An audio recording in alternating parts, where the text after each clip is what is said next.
18h à Kinshasa, 19h dans l'est de la République démocratique du Congo, heure à laquelle nous vous convions à suivre cette tranche Kinshasa Direct, une tranche vespérale, au cours de laquelle nous allons développer plusieurs sujets ayant trait à l'actualité en République démocratique du Congo et aussi des sujets ayant trait certainement à l'Église. Les scandales au sein de l'Église des rêves tout comme autre Église, quel remède? Nous allons en parler avec le pasteur André Moukole, il sera des nôtres, ainsi que le prophète Jérémie Nitou. Alors ils seront ici, nous allons parler des remèdes et aussi, vous le savez très bien, ils sont en train d'organiser une grande activité pour la repentance de tous les pasteurs de la RDC. Et en deuxième partie, nous aurons Bilale Monga pour parler de la révision constitutionnelle, l'opportunité ou pas. Mais bien avant cela, de l'autre côté, nous avons Bédrine Kenge pour les grandes lignes. Bienvenue à vous, Bédrine. Merci et bienvenue à tous dans les grandes lignes de l'actualité.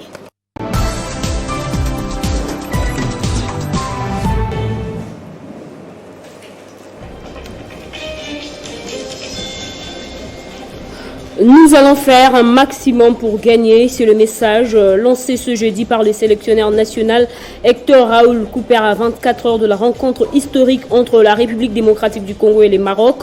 En conférence de presse d'avant-match, le sélectionneur a indiqué qu'il tient à ramener les Congolais à la Coupe du Monde 48 ans après.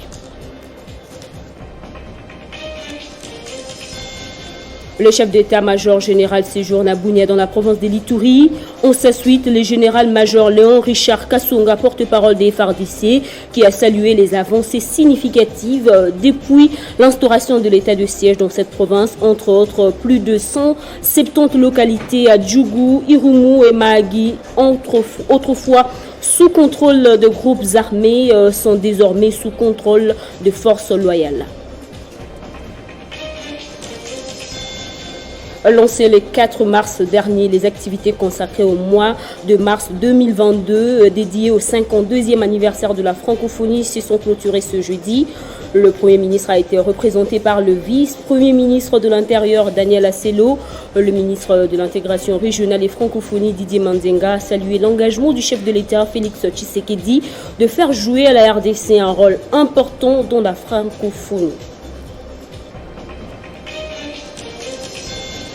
Sur le reste du continent, au Mali, la Cour de justice de l'Union monétaire ouest-africaine demande la suspension des sanctions économiques à l'encontre du Mali, une décision qui intervient quelques heures avant la tenue du nouveau sommet de la CEDEAO, Communauté des États d'Afrique de l'Ouest, qui va tabler sur la situation de Bamako après plusieurs échecs.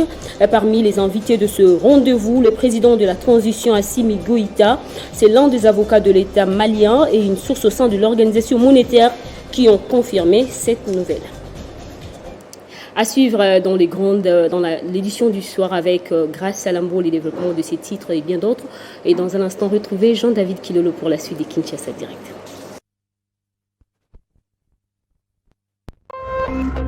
Téléchargez les infos Télé 50 sur www.télé50.cd. Voilà, merci à vous, Bédrine Kenge. Le rendez-vous est pris dans moins d'une heure avec Grace Salambo.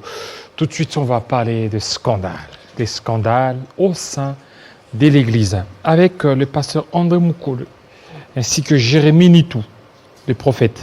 Ils seront là, tout de suite.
Quel remède pour mettre fin au scandale au sein de l'Église? Déjà, une frange de cette Église organise pour ce 1er avril une prière en faveur de tous les pasteurs, afin de demander pardon à Dieu pour tous les méfaits, pour tout ce qui se passe. Nous allons en parler avec le pasteur Jérémie, ou le prophète Jérémie Nitou. Bienvenue, prophète. Merci beaucoup. Et voilà, pasteur André Moukole, bienvenue. Merci. Voilà, pasteur. Je commence avec vous, pasteur. Oui. Vous aviez constaté les scandales, les dégâts qu'il y a dans nos églises. Et vous, quelle est l'interprétation que vous donnez à ces scandales? Oui, le scandale, merci, bien-aimé. Le scandale n'est pas d'aujourd'hui. Quand vous parcourez la Bible, au temps même de Jésus-Christ, vous remarquerez qu'il y a eu aussi des scandales de ce genre. Le Christ lui-même a vécu ces choses. Pour une lecture, afin de rafraîchir un peu nos mémoires, nous pouvons lire dans Marc 11, 15, 16, 17, 18e verset. Là, on nous révèle comment le Christ, à un certain moment, il va franchir les portes de Jérusalem. Et les voici, il entre maintenant au temple pour y trouver des vendeurs, des cambistes, comme je peux le dire encore à l'heure actuelle, au sein de l'Église, en train de commercer là-dedans. C'est comme ça qui se passe actuellement aujourd'hui. C'est ce qui se passe actuellement. Il y a des pasteurs vendeurs. C'est pourquoi je dis que des commerçants. Le scandale n'est pas d'aujourd'hui. Ça date de très longtemps. Christ lui-même a vécu ça. Et c'est le moment que notre pays, ou l'Église dans notre pays est en train de passer, est en train de connaître. Et voilà, il y avait un grand remède avec le Christ lui-même. Quand il entre, il trouve ces gens-là. Et quelque part, dans une ligne de verset, on dit, il y avait les vendeurs de colombes. Des colombes. Et la colombe ou les pigeons qui peut représenter le Saint-Esprit. C'est-à-dire ces gens-là, dans le temple de Dieu, ils ont commencé à commercer. Et le Christ, avec un fouet, il a extirpé tous ces gens-là. Il les a chassés du temple. Mais ici, vous ne le faites pas, pasteur. Nous sommes là pour le faire, vous êtes là bien-aimé. Nous sommes là pour le faire et le faire plutôt. Il y a beaucoup plus de complaisance pour les pasteurs. Vous fermez beaucoup plus les yeux. Alors pour les fidèles, vous frappez facilement. Vous suspendez un frère, un musicien qui est là lorsqu'il a courtisé juste une sœur et puis il est suspendu alors que les pasteurs commettent des pires que ça. Sur votre plateau, cette fois, je dis que le mal a atteint son plein dans cette église qui est la nôtre, ici dans notre République démocratique du Congo. C'est ainsi que nous nous sommes levés par les biais d'un docteur de la Bible, il est pasteur Silas, qui a organisé, qui a pensé, qui a été inspiré, vu le mal qui ronge notre église présentement. Et nous autres aussi, nous nous sommes associés à lui, pour mettre barrière à ces genres de choses, pour chasser, bouter dehors, mettre hors état de nuire tout le mal qui ronge actuellement notre Église. Et vous le savez très bien, Jésus a chassé ces gens-là et enfin il dira que ma maison, vous la faites une caverne de voleurs, pourtant c'est une maison de prière. C'est ainsi qu'au 1er avril, comme vous l'avez annoncé d'entrée de jeu, nous organisons un culte, nous allons dire une grande prière, nous allons toucher le trône de Dieu. La Bible dit que approchez-vous du trône de grâce avec assurance et vous trouverez grâce, vous obtiendrez miséricorde et l'Éternel Dieu viendra vous secourir dans tous vos besoins. Voilà, jusque-là, mon bien-aimé, le temps est dur et ça fait très mal et ça a beaucoup déçu plus d'une personne.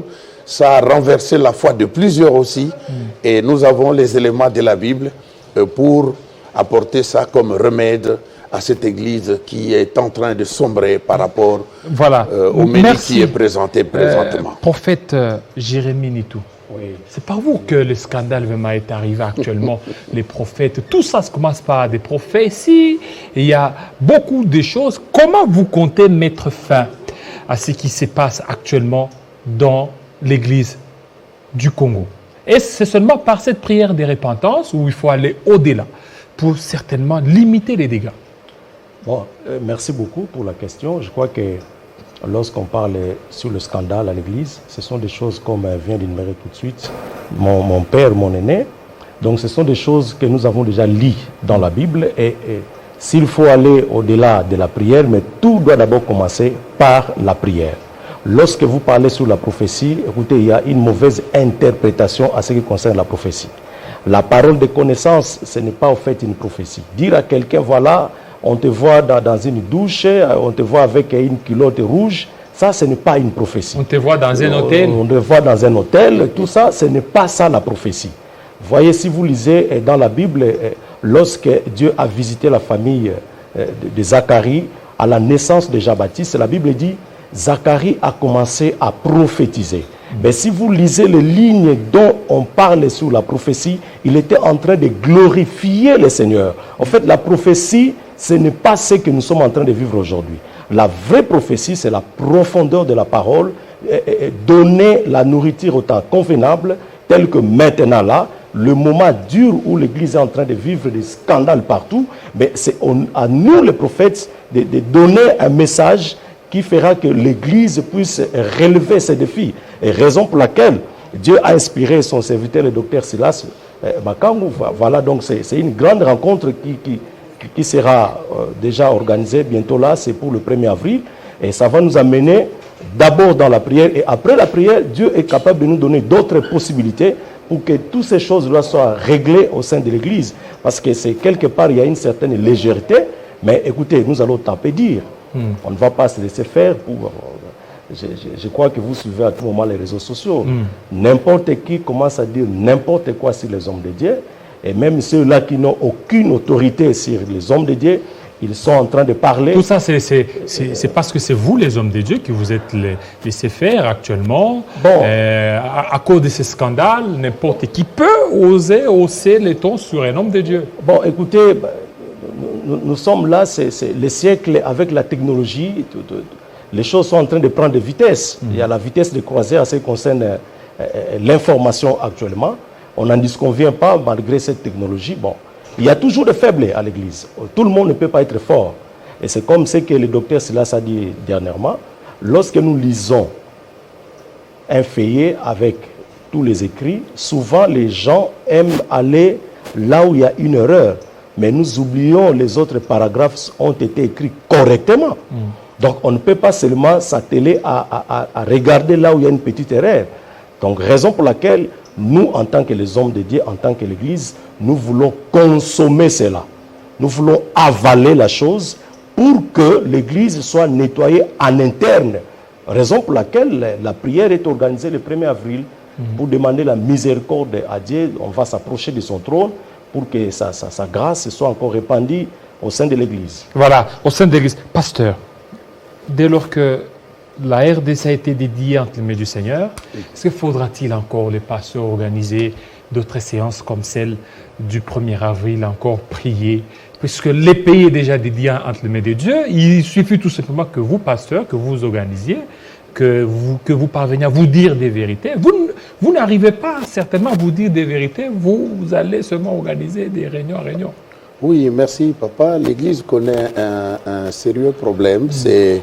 C'est dans cette diversité que l'on ne sait pas mettre la main sur qui que ce soit. Et les églises naissent d'une manière ou d'une autre. Les serviteurs sortent de partout ailleurs et vous les rencontrez. Il peut y avoir son petit téléphone, comme je l'ai tout de suite là. Il parle et il lance les choses et ça va atteindre tout le monde au même instant. C'est ainsi que Jésus, j'avais dit tout à l'heure que le scandale n'est pas d'aujourd'hui. L'Église, le temple dans lequel Jésus a pénétré, si vous permettez une lecture, oui, lisez. Je fais ma lecture dans Marc 11, le 15e verset. La Bible dit ceci. Ils arrivèrent à Jérusalem.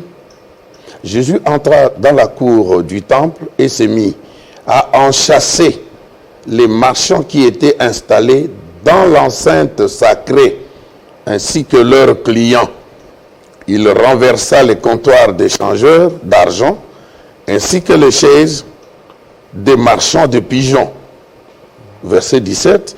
Puis s'adressant à tous les enseignants en disant, n'est-il pas écrit, on appellera ma maison une maison de prière pour tous les peuples, mais vous en avez fait un repère de brigands. Et c'est ce qui se passe actuellement. La maison de Dieu, l'église de Jésus ici au Congo est devenue ce repère des brigands. Des brigands. Des brigands, ce sont les mots bibliques. Okay. Certains diront que non, on nous taxe de brigands. Ça, ce sont les termes de Jésus.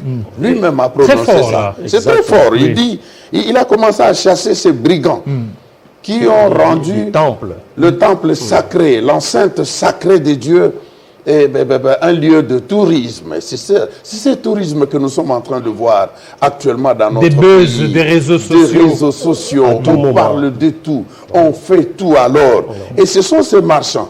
Jésus dit, la Bible dit plutôt qu'il a renversé les étables, les comptoirs des changeurs d'argent qui étaient là. Ils sont en train de commercer dans cette église. Même la vente d'eau dans nos églises. Ils vendent de l'huile, ils vendent des eaux, ils vendent du sel, ils font n'importe quoi. Ils vendent même du sel aujourd'hui. Ils touchent à n'importe quelle partie du corps des gens. Dans l'église. Surtout dans cette église aujourd'hui, pleine de prophéties et sans fin, des choses qui n'orientent pas le peuple de Dieu à atteindre le trône du Seigneur. J'étais dans un hôtel, telle chambre, habillé dans ça. Ce sont des choses que vous connaissez très bien, mais l'heure est venue où, avec cette bonne parole que je viens de lire tout à l'heure, nous allons chasser de ce temple tous ces malfaiteurs, tous ces brigands, quoi vous allez chasser par tous ces voleurs, par la parole tout simplement. Seulement. On n'a pas un autre moyen, on n'a pas une autre méthode, c'est juste avec la parole que je suis en train de lire tout à l'heure là. Nous allons exploiter cette parole. Il n'y a pas de mesures contraignantes. Les mesures contraignantes, comme vous le souhaitez, vont venir avec le temps. Vous savez, l'œuvre du Seigneur commence quelque part et ça doit aller aussi quelque part. Le ministère que Dieu nous a donné, le Christ nous a confié, l'apôtre Paul dit que Dieu nous a jugés dignes et il nous a confié l'évangile. Mais curieusement, on fait de cet évangile aujourd'hui ce que nous sommes en train de voir dans notre pays, dans les familles entières, les aînés, les parents qui nous suivent à travers les médias. Mon frère, je dis que ça n'est de trop. Et maintenant, là, nous nous levons, comme vous posez la question, il est question de s'organiser. Les pasteurs doivent s'organiser. Le pasteur ne veut pas avoir des repères. Ici, Jésus a remarqué que le temple de Dieu était devenu un repère des brigands. Mais pourquoi on ne peut pas avoir aussi un bon repère, des bons pères, des bons aînés qui peuvent aussi montrer le chemin, qui doivent être des modèles pour les autres? C'est ce qui manque dans cette église, dans notre pays au Congo. Quel modèle à suivre? Qui est ce modèle-là qui va s'élever? Et bien sûr, nous nous levons pour les cas d'espèce et pour annoncer que cette église connaît beaucoup de dérapages et nous nous levons non seulement avec la prière, mais aussi avec ce morceau de la parole que nous sommes en train de présenter pour dire clairement et à haute voix que les brigands se sont emparés de cette église, ils se sont accaparés des membres de cette église. Et là, il n'y a pas que ces brigands, mais on parle aussi de leurs clients. Leurs clients, effectivement. Les clients, là, ce sont... Ils viennent, ils applaudissent à tout moment. Exactement. Tous ces fanatiques-là. Les fanatiques. Tous ces gens-là qui peuvent mourir à cause d'un homme, au lieu de faire face à ces mauvaises pratiques, mais ils sont là comme fanatiques. Ils défendent la cause d'un monsieur qui se fait beaucoup d'argent, qui est vendeur des huiles, des eaux et toute autre chose, qui profite les choses fausses, qui dit des mensonges. La Bible même dit que ces prophètes-là, Dieu ne les a pas envoyés. Ils se sont mis eux-mêmes à œuvrer pour leur ventre. Ils sont serviteurs de ventre. Tout ce qu'ils font tourne autour de leur ventre, mais non pas pour les intérêts de Dieu. C'est ainsi que, par ce moyen, eu égard à tous ces mots qui ont rongé cette église, nous commençons d'abord par la prière. Nous nous levons d'abord pour la prière. Vous venez de dire là que le chef de l'État avait dédié la nation tout entière entre les mains du Seigneur.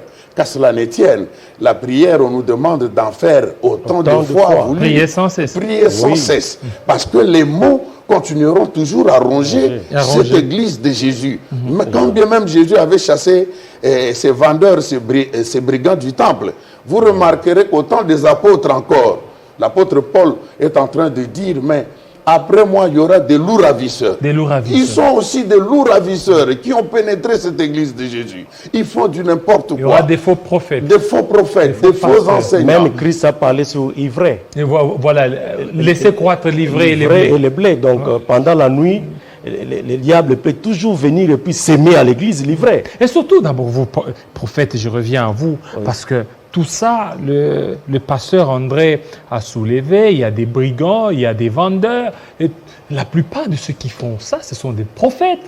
Ils viennent, non, Dieu m'a révélé de vendre cette eau, de vendre cette huile, de vendre cette histoire. Et lorsque vous voulez vous attaquer, on dit que non, vous êtes en train de blasphémer contre le Saint-Esprit. Et l'on sait très bien que le blasphème contre le Saint-Esprit est impardonnable. Et maintenant, les bandimis sont là et disent Alléluia, Amen. Les clients. Les clients. Tout ça, c'est vous les prophètes. Je voudrais vous ramener un peu dans la Bible. Vous savez, lorsque Moïse était à la montagne, Moïse était en train de prier et Aaron est resté, il y a eu impatience. Les gens ont demandé à Aaron de confectionner quand même quelque chose là. Il voulait assez que Dieu soit visible. Il voulait un peu matérialiser Dieu. Et c'est comme ça que les gens se sont livrés à des actes infâmes et ça a mené à ce que au retour de Moïse, beaucoup de gens étaient engloutis. Vous voyez, donc allez-y comprendre, il y a aussi un autre aspect des choses, en dehors de tout ce que les prophètes sont en train de faire, comme le pasteur André vient de numérer tout de suite, il y a aussi les clients. En face de nous, il y a aussi des clients. Les gens aiment des histoires pareilles, et quand ils arrivent à l'église, et si les prophètes, vous n'êtes pas prudents, vous allez entrer dans leur jeu.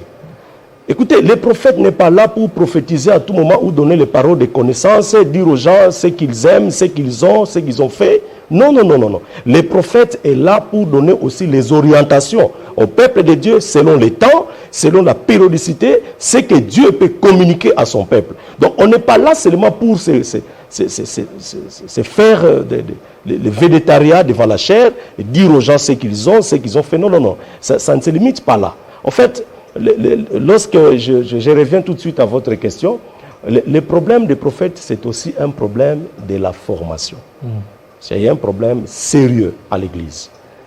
Comme nous avons écouté tout à l'heure là, quelqu'un qui sort le matin, il dit voilà, Dieu m'a dit. Dieu m'a révélé. Dieu m'a révélé. J'ai eu un songe. Quand quelqu'un te dit une telle phrase, vous allez tout simplement observer ce qu'il va faire et c'est maintenant les conséquences qui vont commencer à faire en sorte que vous puissiez comprendre cet homme au juste, il est qui?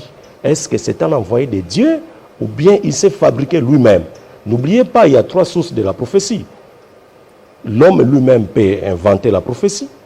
Le diable peut aussi souffler la prophétie.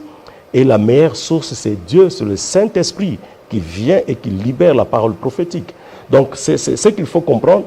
La formation, c'est la base de tous. Si quelqu'un, un prophète ou un serviteur n'a jamais passé à une école, vous comprendrez que ce monsieur, il s'est fabriqué lui-même.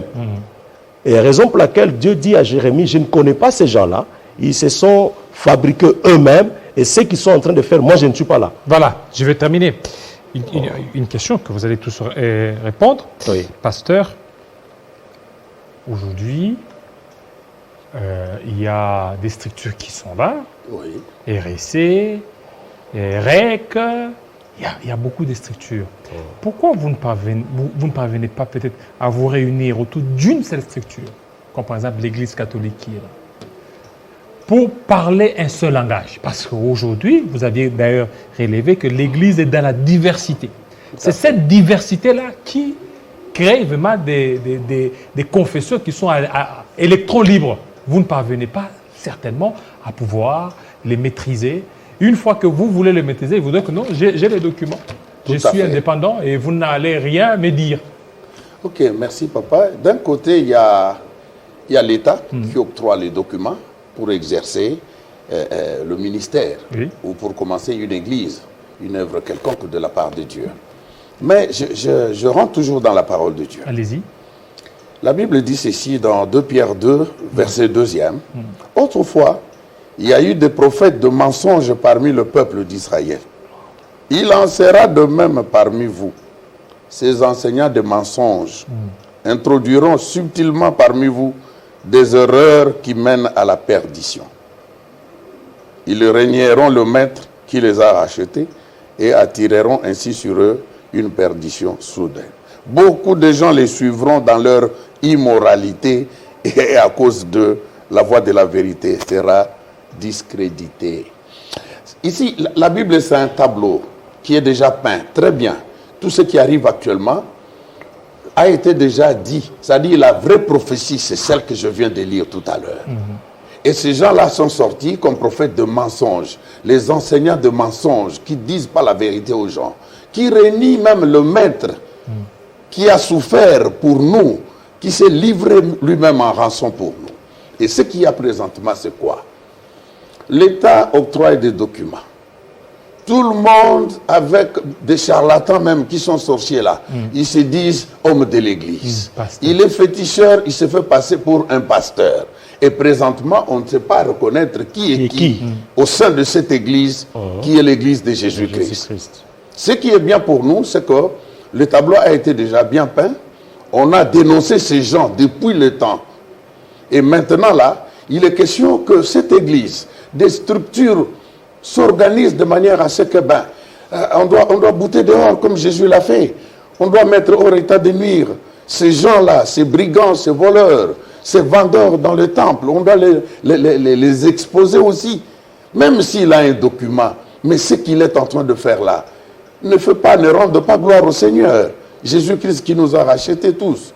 Alors, nous sommes en train de nous battre de manière à ce que, vous avez parlé de l'Église catholique, mais il y a des normes déjà. Il y a une ligne de conduite déjà établie. Vous pouvez aussi le faire. Chez nous pouvons aussi le faire, sauf qu'il y a une difficulté. Laquelle? Il y a la titromanie. C'est ça. Il y a des gens qui veulent voir que en dehors de lui, il n'y a personne d'autre. De la manière que nous sommes en train d'exposer ces choses tout à l'heure là, il y en a qui vont peut-être minimiser. Mais André là, c'est qui? C'est quoi encore? Qu'est-ce qu'il va encore dire? Et qu'est-ce qu'il a? Qu'est-ce qu'il représente au pays? C'est ça. Alors les gens sont allés trop vite. La Bible dit même là que plusieurs personnes les suivront dans leur dissolution. Il y en a plusieurs, des clients dont Jésus a fait mention ici. Il y a plusieurs clients qui sont autour de ces gens-là. La vérité sera discréditée. La vérité est discréditée, mon frère. Nous sommes en train de nous dire, mais que faire alors? La réponse est que le 1er avril, nous serons en prière. Demandez pardon. Vous avez reconnu vos erreurs. Demandez pardon, oui, parce que Néhémie l'a fait aussi. Il dit que moi et toute la maison d'Israël, nous avons péché. Et nous venons aussi fléchir devant le Seigneur. Nous commençons par la prière, mais ça ne va pas s'arrêter là-bas.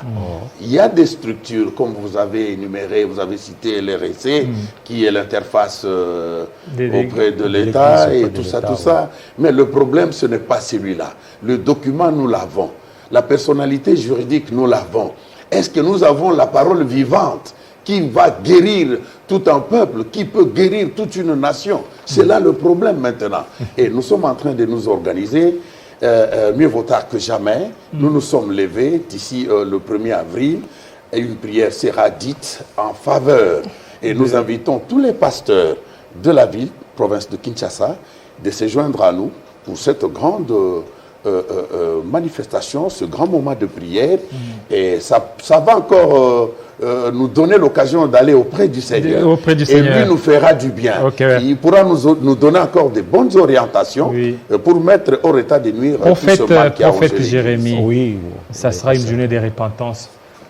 Donc vous reconnaissez vos erreurs et puis il faut laisser, abandonner ces erreurs. Effectivement. C'est ça la démarche. En fait, on ne va pas se limiter à la prière. Après la prière, on va prendre d'autres dispositions. Vous savez, je ne parle pas au nom de l'RSC, mais j'ai suivi, je crois il y a une semaine passée, l'évêque général quand il parlait. En fait, l'État, quelque part, doit aussi aider l'Église. On ne peut pas continuer à vivre dans un pays où chacun se prend à être au-dessus des autres et que personne ne peut être au-dessus. Mais vous aussi, vous alignez dans RSC. Non. Le problème c'est quoi? Vous n'êtes pas dans RSC? Non, nous sommes dans l'RSC. Mais vous êtes silencieux. Non, on n'est pas silencieux. Est-ce que écoutez, RSC vous a reconnu? Non, écoutez. Nous ne sommes pas silencieux. On n'est pas silencieux. Nous ne parlons pas au nom de l'RSC d'abord, mais nous parlons en tant qu'Église. Nous parlons de l'Église. On peut ouvrir, n'est-ce pas, une parenthèse par rapport à ça. En fait, s'il faut aujourd'hui prendre une décision avec la commission de discipline au sein de l'RSC, on ne peut pas fermer une église aussi longtemps que cette église n'est pas reconnue à l'RSC. Ça, c'est un problème. La deuxième des choses à comprendre, nous avons plusieurs confessions religieuses reconnues par l'État. Mais il y a des grandes églises ici à Kinshasa. Si vous leur posez la question, vous appartenez à quelle confession religieuse? Ils ne vous diront pas. Ils ne vous diront rien. Il y en a beaucoup.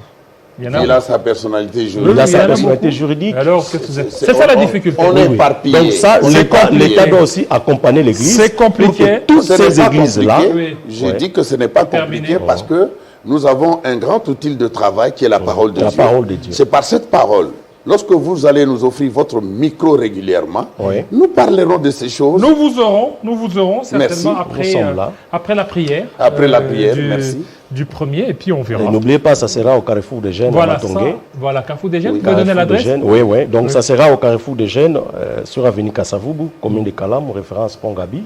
Donc le 1er avril, À quelle À heure? partir de 8 donc à heures, partir de 8 h. de 8h à 14h. 8h à De 8 On heures va à s'y 14 mettre heures. en tout cas, on va s'y mettre, on va Donc, on prier. va demander pardon. On va implorer le Seigneur. Implorer la grâce de Dieu, Surtout la miséricorde de Dieu. Parce que voilà, merci. On va parler de la politique tout de suite.